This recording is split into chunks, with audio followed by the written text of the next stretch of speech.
Welcome back to the ethical hacking course.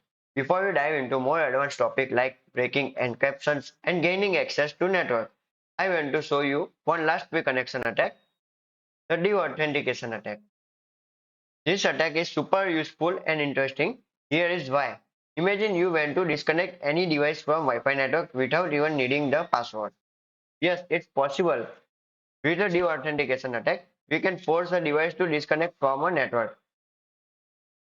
It's like saying, hey, you are kicked out, but without touching the device or knowing the Wi-Fi password. How does it work? We will tweak both the device and the router. First, we will change our computer's MAC address to the target MAC address and tell the router, hey, I want to disconnect. Then we will change our MAC address again to pretend we are the router and tell the target device you have been disconnected. Simple, right? But don't worry, we won't do this manually. We will use a tool called AirPlay NG. In previous section, you target the one network and here is the interface and here is the two devices connected to the network. Let's get started in this demo. I will disconnect my own device from my network. Right now we will run a simple command in Kali Linux. AirPlay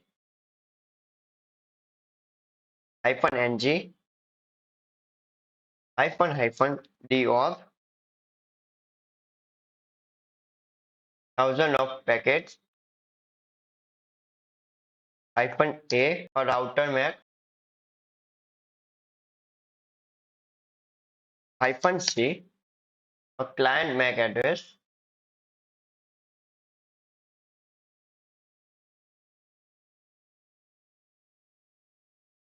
and our wireless network interface LAN 0. AirPlay is the tool. Deauth means we are doing deauthentication attack. 1000 is the number of deauth packets we want to send.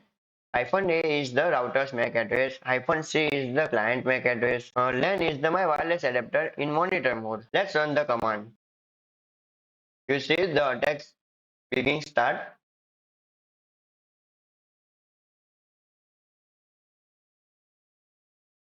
And my Wi-Fi is successfully disconnected from my device. My device is disconnected from the network and it won't reconnect until I stop the attack.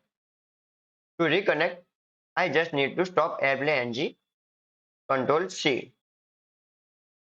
Now connected Wi-Fi successfully into my device. Why is this useful? This attack has a lot of real-world uses. For example, in social engineering, you can disconnect someone and pretend to be a tech support to trick them into installing malware. Or you can use it to capture WPA handshake needed for a cracking Wi-Fi password, which we will cover later. So this tool attacks can be a powerful tool when used as part of your attacks. That's it for the DOT attack.